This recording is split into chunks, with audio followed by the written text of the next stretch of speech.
Kembali lagi di Pokemon sesi kedua. Pokemon. Pokoke Moni. Moni. Tadi Pak Yuni atau tadi sebenarnya namanya Mas Vicky bukan Fikri. Oh iya, iya Vicky ya. Iya. Maaf. Mas Vicky sudah mengawali ya. Panggilan saya ini adalah Bung, ya. Iya. Bung Yuni. Iya. Kalau S1 Bu, Betul? itu Heeh. Mas Didi atau Bung Didi itu Heeh. panggilan nama saya kan Yuni Suprapto. Betul. Kalau di rumah itu panggilannya Prapto di Rembang karena Oh saya lahir iya. di Rembang. Heeh. Kemudian di S1 itu pun masih sama. Prapto. Prapto ya, Iya. Mas Prapto itu udah Bung Heeh. Prapto lah. Di pasca itu pasca S2. Iya. Kalau teman sekelas, kalau yang bilang Yuni itu dosen-dosen karena Oh, biasa ya depan. nama depan. depan. Tapi nih Iya. teman-teman beda lagi ya ada panggilan yang nanti jenengan boleh tanya Mas Mbak Leli ya. Mbak Leli, ada panggilan lain.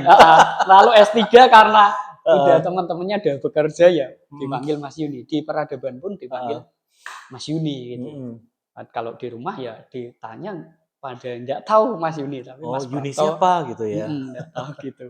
Oke, berarti kita di podcast ini tetap manggil Bung Yuni Bung karena Yuni. tadi Mas Vicky juga Bung Yuni. mengawali dengan panggilan sayangnya adalah Iya, Bung Yuni. Lebih nih kalau Bung itu apa ya bahasanya lebih punya semangat kayak zaman-zaman dulu ya. Betul, kalau dulu tadi dipanggil Bung Hatta, Bung Karno. Ya. Iya. Bung Dipan Nusantara. Enggak ya. Dipotong nanti ya bahaya itu ya. Enggak, kita belajar sejarah itu ya, bukan nggak apa-apa. Nggak apa-apa. Bilang aja Bung Aidit gitu. Malah dipertegas. Iya. Jadi begini, Bung Yuni begitu ya.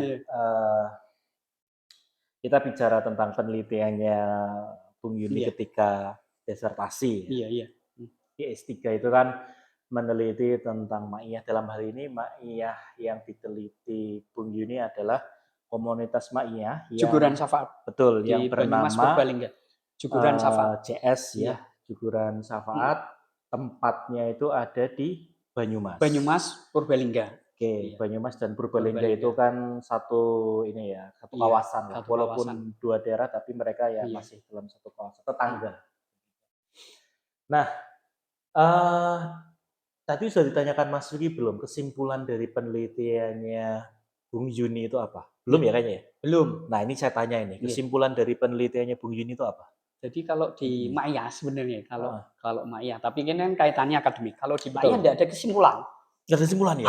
Iya. Jadi ngaji saat itu, diskusi saat itu, tidak ada simpulan, balik gawanen dewe-dewe yang bagus. Iya. Konklusinya itu adalah premis-premis yang dibentuk secara alami begitu ya, atau organik, terus kemudian itu menjadi pembelajaran diri sendiri, digunakan sendiri, bermanfaat begitu ya. Dan itu bisa dilaksanakan di SMA. Oh iya. Saya belum meneliti di SMP dan SD ya. Tapi di SMA yang jadi subjek penelitian saya, objeknya kan SMA Negeri 1 Purwokerto dan SMA Negeri 1 Banyumas. Subjeknya siswa kelas 10 waktu itu. Oh iya. Dan bisa dilaksanakan. Oh iya. Jadi mereka secara umur dengan logikanya mereka usia teenager itu bisa menyerap sebenarnya karena fase menuju ke dewasa juga remaja itu bisa. Oke. Ini mungkin pertanyaannya agak sedikit tekstual, akademis. Ya, kalau disertasinya Bung Yuni itu kan ada model 5 bab ya. 7 bab. Di bab terakhir pasti kesimpulan. Bab 7 itu kesimpulan. Kalau bab 4, 5, 6 itu kan ada yang digabung di bab 4, betul. Ada yang boleh dipisah. Lah kebetulan karena bahasanya cukup banyak data yang diambil dan saya memilih untuk kalau di disertasi kan boleh memisah bab 4, 5, 6 atau beberapa saran ada yang pengen di bab 4 semua, beberapa penguji kemarin. Cuman saya ambil 4, 5, 6. Akhirnya kesimpulannya di bab 7. Nah, yang bab 9. Oh, bab 9. Bab 9. Oke, wes. Yang tertuang di bab 9 di kesimpulan itu apa? Iya, karena judul saya itu ada 3 fokus. Yang pertama mengambil nilai-nilai pendidikan multikultural. Betul. Kemudian yang kedua membuat pengembangan medianya.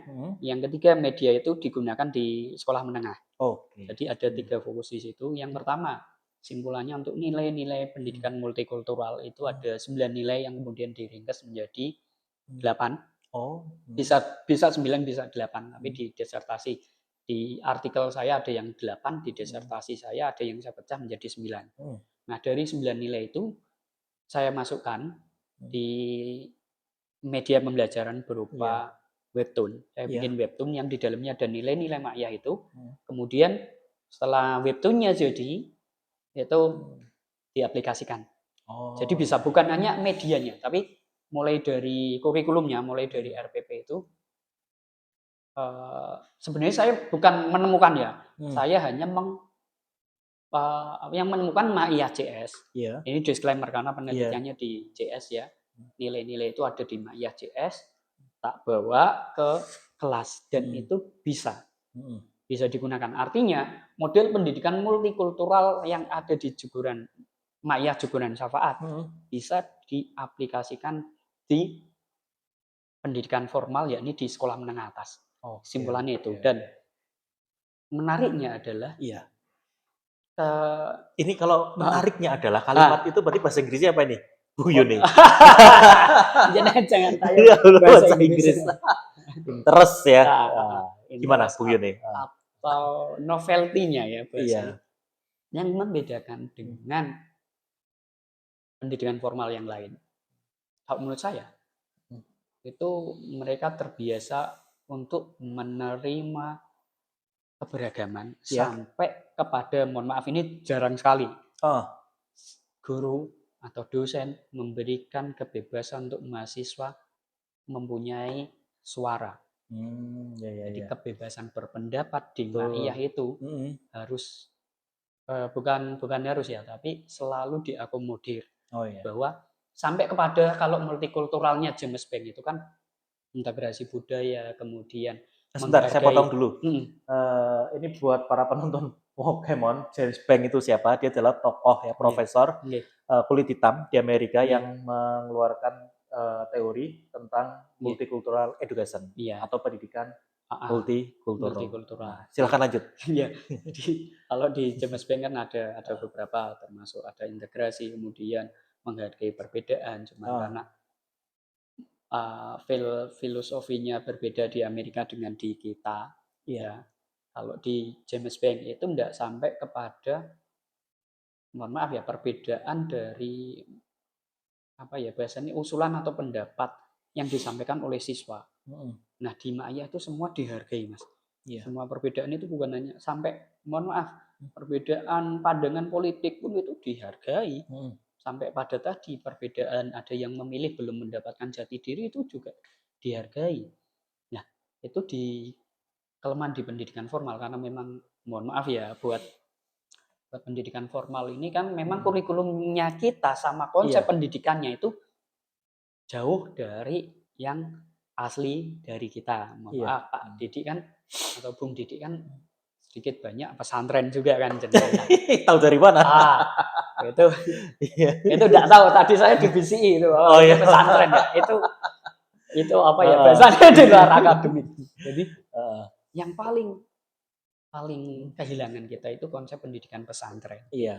Di sekolah formal ya, di pesantren itu contoh nih, karena pendidikan formal kita kan dulunya basisnya itu kan setelah diajar itu kemudian yang dipakai kan punya kolonial itu. Dengan yang masih bisa bertahan sampai sekarang itu pesantren. Yang kita kehilangan nih kalau kita sekolah, kecuali yang sekolah yang berbasis Islam ya. Itu mengintegrasikan antara akademik, kemudian nilai religius dan budaya. Nah, ini di Ma'iyah itu selalu ditekankan ke sana. Yo nek sinau nek bahasane MH ya, bahasane Cak Nun itu.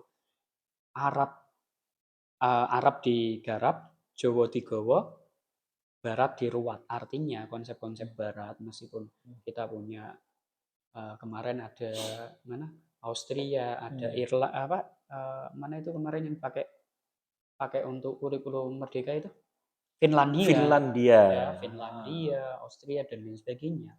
Itu tetap sebenarnya kita nggak boleh kehilangan jati diri sebagai bangsa Indonesia lah. Teman-teman di Ma'iyah itu sebenarnya menggarapnya atau bahasanya memberikan uplik di kegelapan itu biar kita ndak kehilangan jati diri. Nah, jadi ben ngerti yo wong Indonesia ngerti Indonesiane kayak gitu. Meskipun sekarang banyak kurikulum-kurikulum yang diadopsi dan kita kehilangan sebenarnya konsep pesantren di situ. Contoh coba nih, kalau semua dunia pendidikan mengintegrasikan nilai religius. Coba tuh.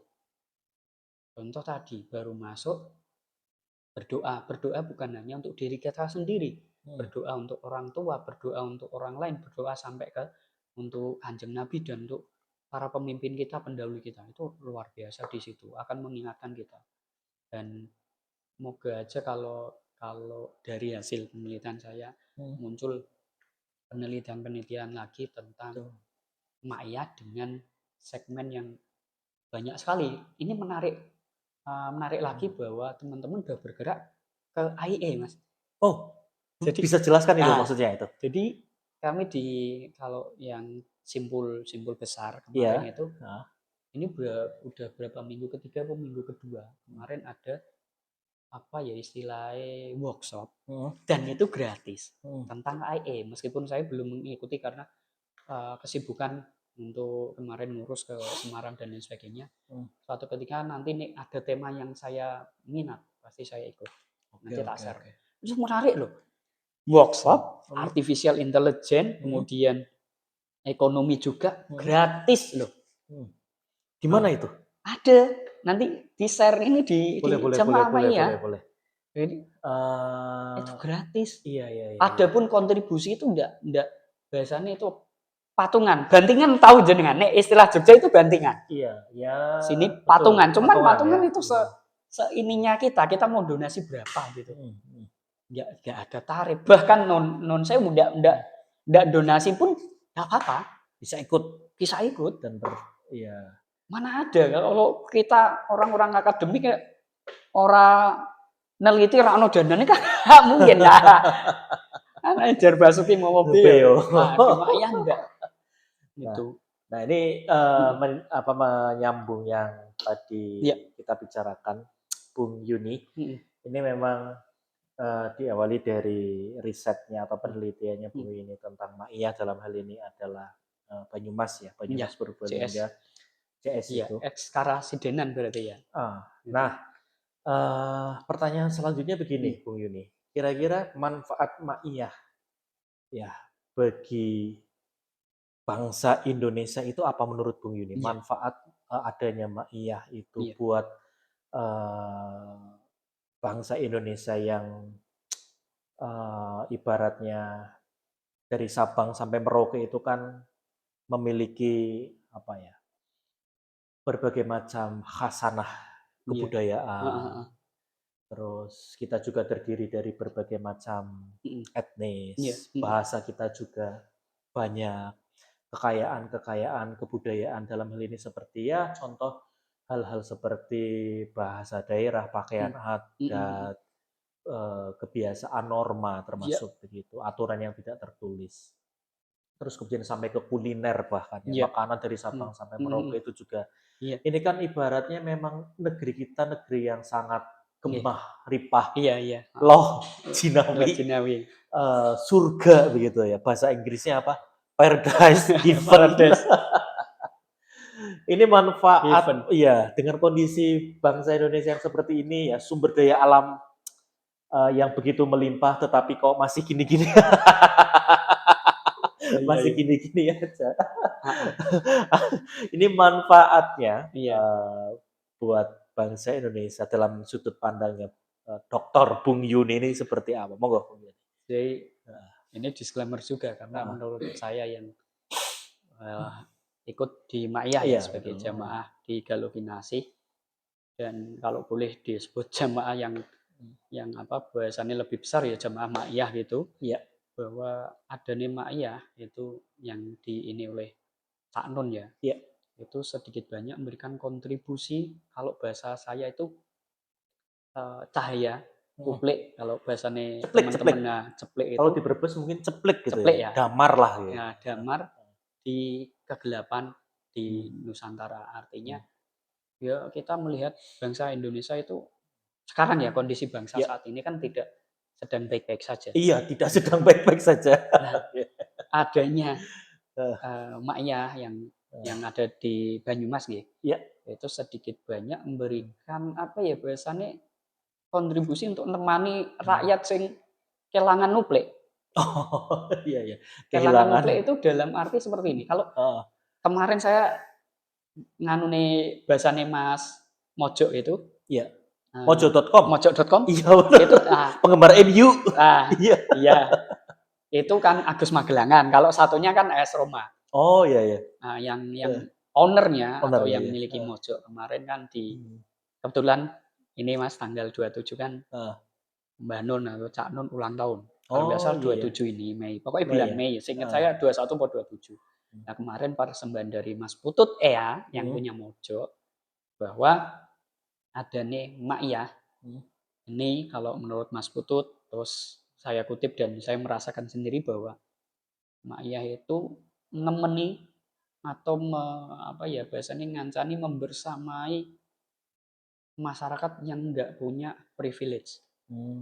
Mohon maaf nih, privilege kan macam-macam, pendidikan, kekuasaan.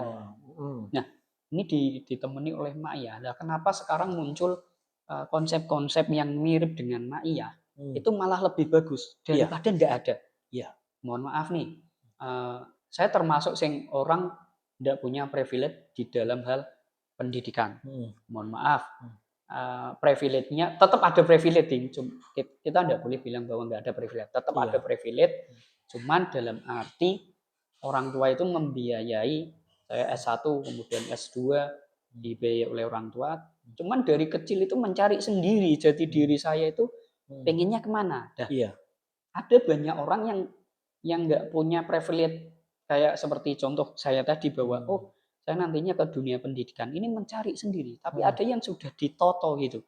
Nanti kamu ini jangan punya adik misal, ini udah ditoto potensimu kemana lah di Ma'iyah itu ke sana. Contoh ada yang nggak punya privilege apapun tentang pendidikan, dia ikut Ma'iyah, dia ikut belajar. Bagaimana dia mendapatkan insight masukan dari contoh waktu itu ada seorang petani mengatakan bahwa ternyata pestisida itu membuat tanahnya tidak gembur.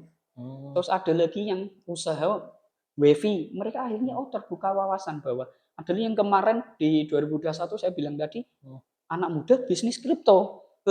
Atau jadi penambang kripto. Meskipun sekarang tidak tahu bangkrut apa enggak. Nah, karena memang susah kripto di situ. Artinya kalau mengutip bahasa Mas Putut kemudian yang saya rasakan sendiri, Ma'iyah itu memberikan bukan hanya ruang, tapi membersamai rakyat Indonesia mohon maaf sebenarnya itu sedang nggak baik-baik saja. Itu masih mending ada Ma'iyah dan konsep-konsep lain yang seperti Ma'iyah. Kalau nggak ada, waduh, luar biasa itu Bung Didik. Itu menurut saya Bung Didik. Iya. Nanti kita explore lebih lanjut. Ini memang kelihatannya kalau boleh kita simpulkan secara sederhana begitu Bung Yuni, bahwa Ma'iyah ini ibarat pelita gitu ya. Di kegelapan malam, di mana pelita itu tentunya yang namanya pelita atau ceplik itu kan menerangi begitu ya. Cahaya itu kan membuat orang itu bisa menentukan langkah, bahkan melihat dirinya sendiri sebelum dia menentukan langkah mungkin melihat dirinya karena dia bisa menikmati yang namanya apa yang dikeluarkan oleh pelita itu tadi yaitu cahaya begitu ya. Jadi cahaya itu akhirnya membuat seseorang itu mengerti akan dirinya dan bisa menentukan langkah karena ada pelita dan cahaya itu begitu. Nah, karena memang kondisi gelap itu kan di mana tidak adanya cahaya yang ditangkap oleh mata kita gitu ya. Atau nanti mungkin orang-orang biologi fisika barangkali saya salah menempatkan ini bisa dikoreksi lah. Tapi pada intinya cahaya berfungsi untuk menentukan membantu istilahnya lebih memberikan supaya objek itu jelas. Nah, itu. Itu bahasa fisika apa enggak? Iya betul. Ma'iyah itu berperan di keadaan itu. Iya. Betul ya. Jadi ketika memang ya kalau tadi dikatakan memang kita dalam kondisi yang sedang tidak baik-baik saja, itu kan metafornya ya gelap lah ya, dark. Gelap, ya. Tapi memang itu tidak bisa dinafikan kalau kita melihat apa ya bahasanya itu perbandingan ya Bung Yuni ya. Kalau kita pakai sudut pandang perbandingan itu, berarti kan kita membandingkan dengan negara atau bangsa lain yang tentunya bisa mengelola sumber daya alam dan sumber daya manusianya dengan maksimal, tentunya itu akan lebih baik. Gitu. Tapi ternyata di Indonesia, padahal saya berpikir begini, Indonesia itu kan negara atau bangsa yang dianugerahi oleh Tuhan kenikmatan yang sangat besar. Betul. Iya kan? Iya. Apakah karena bangsa kita terlena ya dengan kenikmatan yang diberikan oleh Tuhan? Jadi ibaratnya itu, saya pernah dengar omongannya Mbah Nun itu ya, wong Indonesia wis gampangannya tidak bingung kalau hidup lah. Iya benar. Dan termasuk bangsa kata beliau ya, itu memang kita bangsa yang paling kuat, dijajah perang atau setahun sampai sekarang masih dijajah, tapi masih bisa ngopi, masih bisa guyu. Padahal utangnya akeh ya. Tapi yo isi bisa udut, isi bisa ngopi, isi bisa guyu. Kalau bangsa-bangsa lain itu sudah bisa bundir itu kan. Bener nggak? Jepang aja nggak mungkin bisa kayak orang Indonesia. Jadi ya dihantam apapun permasalahannya, orang Indonesia itu sing guyu. Jadi saya nggak tahu ini mungkin perlu apa ya kajian yang lebih mendalam ya Bung Yuni ya. Ini next question Bung Yuni. Tadi sudah dijawab panjang dan lebar, ini matur nuwun sangat buat pemirsa Pokemon. Menurut Bung Yuni, dengan keberadaan Ma'iyah sekarang ini, tentunya kan ke depan dengan berjalannya waktu, apakah Ma'iyah tetap bisa eksis dengan menjawab segala tantangan yang ada di Indonesia, lebih khususnya begitu ya, dengan perubahan-perubahan zaman dan sebagainya. Karena kan kita lihat historinya Ma'iyah juga didirikan oleh salah seorang tokoh nasional ya, Mbah Nun, terus kemudian sekarang kalau nggak salah lebih banyak fasilitasi oleh putra beliau, putra biologis. Kalau putra ideologisnya kan banyak ya. Banyak. Iya. Putra biologisnya kan Mas Sabrang. Iya. Damar. Iya. Sabrang. Mas Sabrang NTP ya, vokalisnya band Leto. Jadi menurut menurut Bung Yuni ya. Kalau Mas kan panggilan di rumah.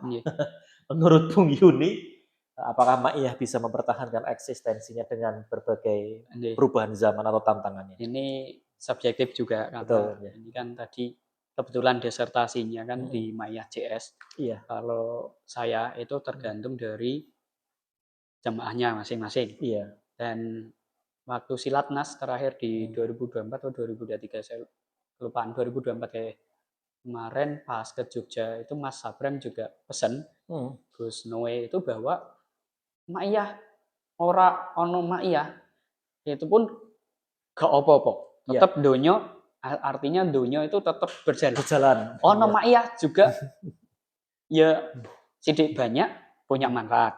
Artinya di situ bahwa kembali ke jamaahnya masing-masing dan alhamdulillah pesannya dari Cak Nun itu bukan ini era di mana Ma'iyah itu bukan lagi pada taraf hanya diskusi, tapi teman-teman itu sebenarnya sudah bergerak, termasuk di Galuh Kinase di Bumiayu itu telah bergerak untuk pesannya dari Mas Sabrang 10 tahun ke depan segmen usaha yang akan berhasil itu di pertanian. Nah kami udah garapi dikit-dikit meskipun baru kemarin panen kangkung, panen bengkoang, terusan panen pisang, besok nandur lagi di cabai. Itu sudah punya manfaat. Paling enggak, ini yang moga aja nanti selesai tulisan saya, baru judul Mas. Tapi saya akan menulis bagaimana eco farming yang ada di Galuh Kinase. Nah, salah satu kenapa kok tertarik di tadi kenapa ya kembali tadi kita di jemaah Ma'iyah meskipun sedikit harus punya manfaat lah. Kalau saya bertani dulu bapak ibu saya pernah tani tapi nggak punya lahan jadi sewa. Karena dari kecil nggak diajari ke sawah, hanya melihat tok, diajari ke sawah tapi melihat tok, tidak praktek, ya nggak bisa tani. Tapi dari teman-teman bergerak mencoba untuk saya tuliskan. Kemarin waktu beberapa tahun yang lalu saya sudah menulis ekosufi. Jadi teman-teman di Ma'iyah ada yang menjabat, ada yang pengusaha. Ternyata itu melaksanakan ekosufi. Apa itu penjelasannya itu? Penjelasannya itu ya intinya ada unsur religius di dalam usaha mereka. Oh iya. Nah, kebetulan saya tuliskan di Galuh Kinasih itu. Saya menuliskan, bukan saya yang bikin. Waktu yang bikin kan teman-teman. Nah, itu terus udah intinya udah bergerak. Terus saya ingat sebelum Cak Nun bahasanya menjalani, kalau bahasanya Mas Putut, saat ini beliau menjalani tirakat yang sangat panjang karena harus kemarin habis gerah. Itu kan bahasanya apa ya? Ya, bahasa kita aja ya. Ini biar lebih mudah saja kalau bahasanya Mas Putut ya. Menjalani tirakat yang sangat panjang, kalau bahasa kita hiatus ya. Jadi kan anak band ya. Itu Peter Pan, Noah gitu ya, Noah itu. Yang kapan itunya juga kita doakan saja semoga panjang umur dan mampu. Saya enggak berharap banyak bahwa beliau harus muter-muter se-Indonesia, sudah cukuplah. Kasihan beliau telah berapa puluh tahun keliling Indonesia juga dengan Kiai Kanjengnya. Dengan usia seperti itu, mosok yo anak putune tega untuk mengharapkan beliau hadir lagi muter, itu kan enggak. Jadi dulu sebelum beliau sakit itu pesannya cuma satu, bahwa Ma'iyah itu iso dadi apa wae nang. Artinya ketika kamu pengen jadi DPR, yo jadi DPR yang benar. Nilai-nilai Ma'iyah itu harus kamu bawa. Kamu jadi dosen, ya jadi dosen yang benar. Nilai-nilai Ma'iyah itu kamu bawa. Nilai-nilai Ma'a tadi, nilai-nilai kebersamaan itu kamu bawa.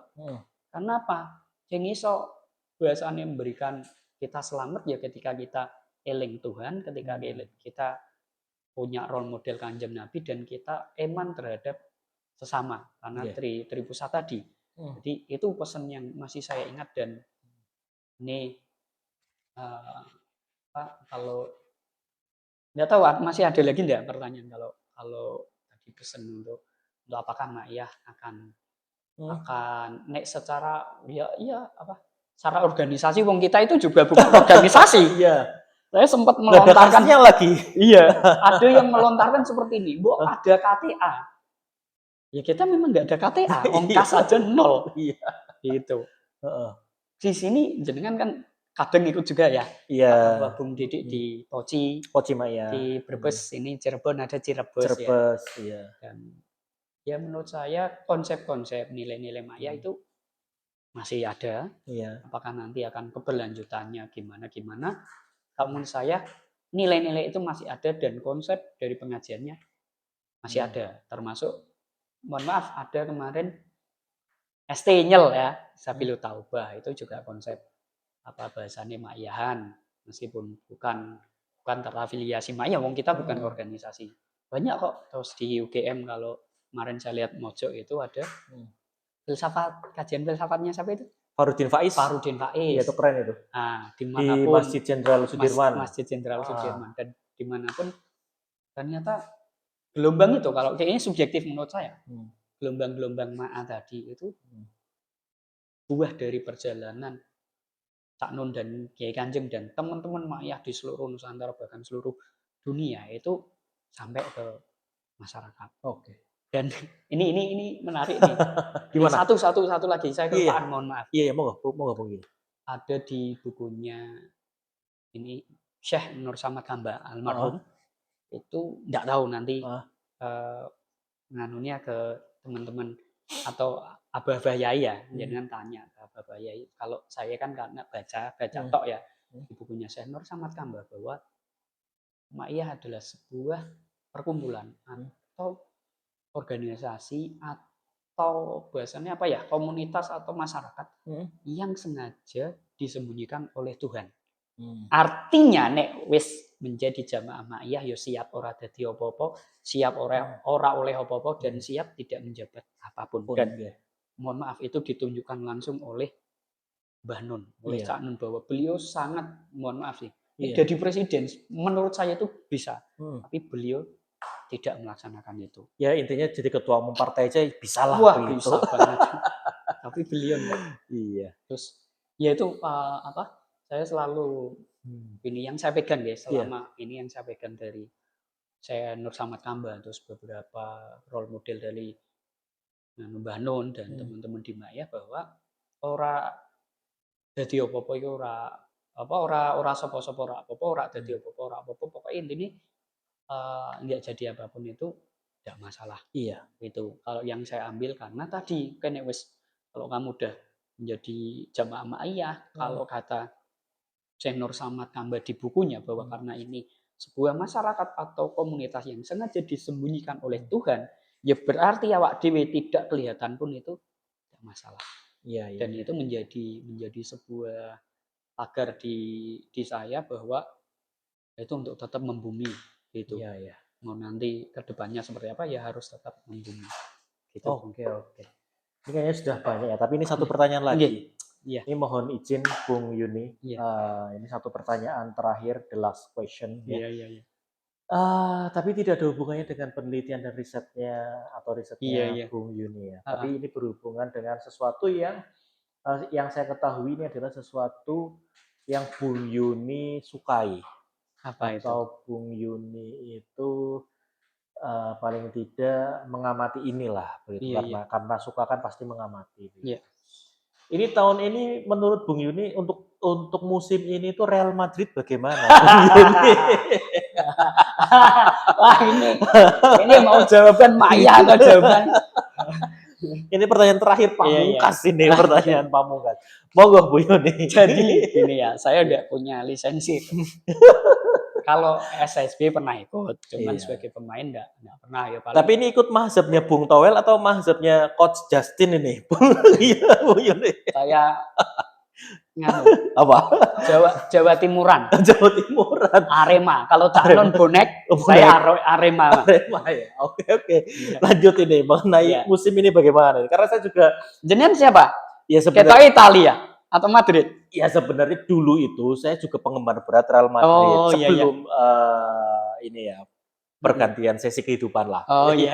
Dan saya mengamati waktu zamannya pertarungan sengit antara Ronaldo dan Messi di El Clasico. Oh, Cristiano. Iya. Berarti El Clasico terpanas-panasnya itu kan masa itu gitu. Oh, jenengan masa itu. Ozil masih di situ, ya kan? Saya itu jauh. Jadi Casillas masih di situ.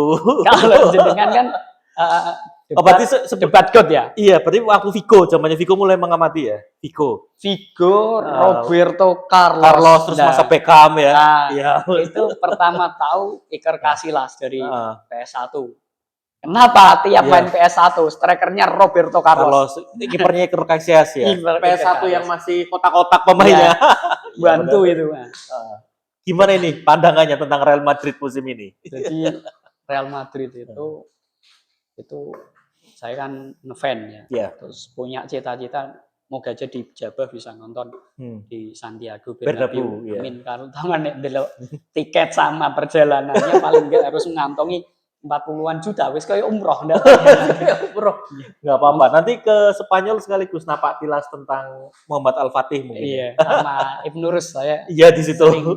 Ya enggak sering sih, beberapa kali membaca tentang Ibnu Rus, tapi di Cordoba, Catalonia ya.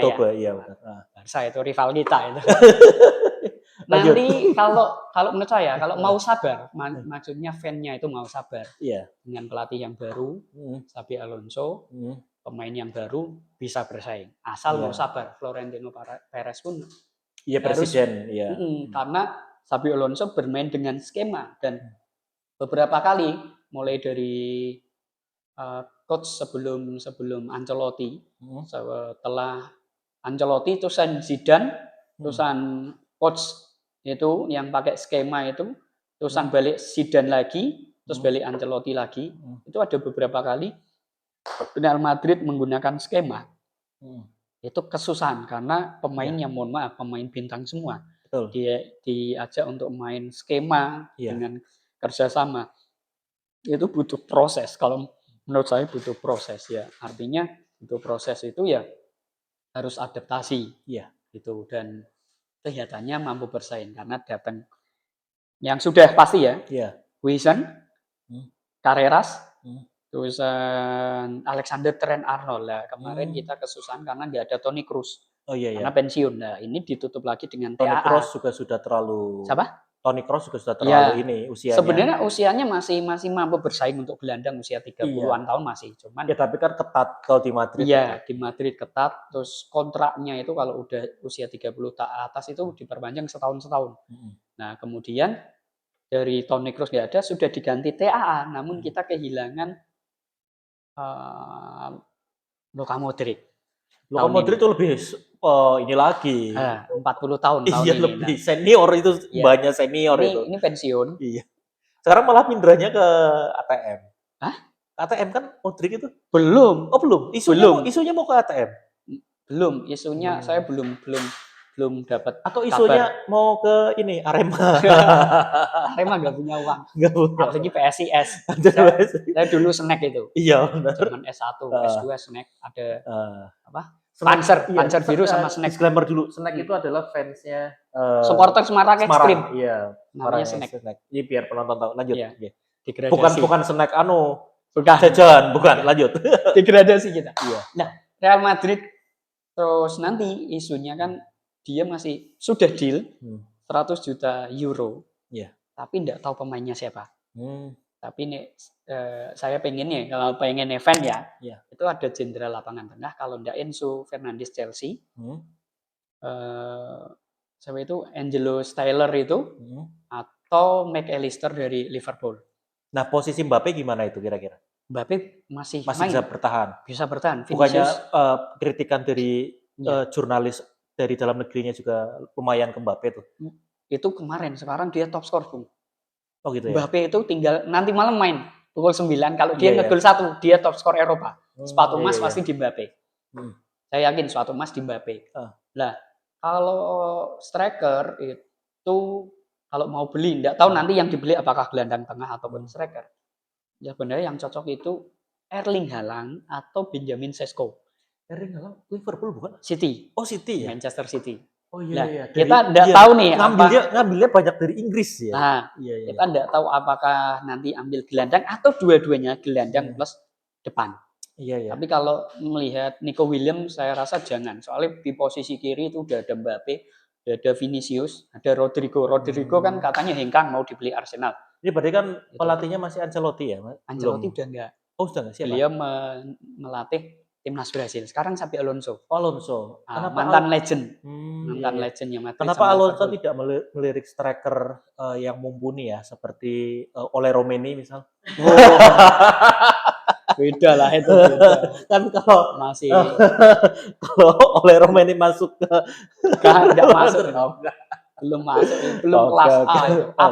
Udah kelas A tapi belum A+. Oh iya wis. A+ itu ya Haaland. Gyökeres, Benjamin Sesko. Oke. Isak. Lukaku udah enggak. Gyökeres itu di bawahnya Mbappe.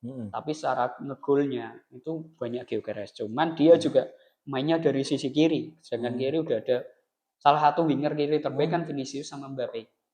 Jadi butuhnya itu satu. Nomor 9 murni, kalau menurut saya masih muda itu antara Gyökeres, tapi saya senangnya itu bakalan Gyökeres. Senangnya Benjamin Sesko. Oke. Lihat aja nanti.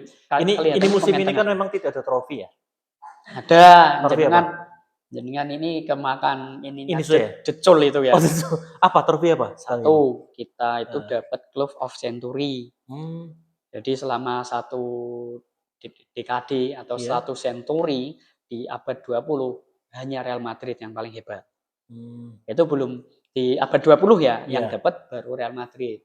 Mohon maaf ya Barca 4 sehat, 5 memang udah dapat 5 tapi 6 mustahil. Itu yang Liga Champion. Iya. Liga Satu, Club of Century, kemudian kemarin Super Eropa. Dan ini kita mau memperebutkan lagi Piala Dunia antar klub. Mohon maaf, Decul, jadinya juga nggak diajak karena selama 10 tahun nggak dapat UCL, masih bilang bahwa kamu terbaik dunia. Oke, ini closing statement yang menarik ini. Ini Coach yang punya HP iPhone 2. Ya, oke, Lamasia oke. Oke. Lamasia good. Mungkin cukup itu analisisnya. Nanti kalau dilanjutkan kita akan digeruduk oleh betul ya fans yang di luar dari Real Madrid ya. Jadi itu saja pembicaraan kita hari ini episode yang ke-22 ya. Semoga bermanfaat bagi pemirsa Pokemon. Ini kayaknya sudah lama ya Melita ya. Mungkin ini episode kedua kita akan split ya. Jadi 2 episode. Saya ucapkan terima kasih Bung Didi. Terima kasih Bung Didi. Selamat dulu biar terima kasih Muhadi. Terus buat saudara-saudara sedulur saya di Maya. Terima kasih untuk CS juga. Ya.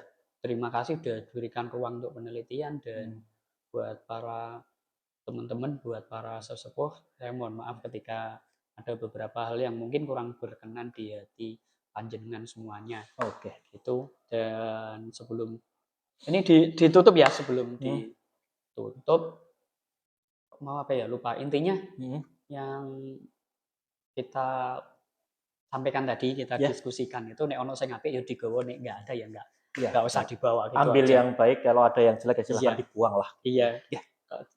Itu saja, terima kasih.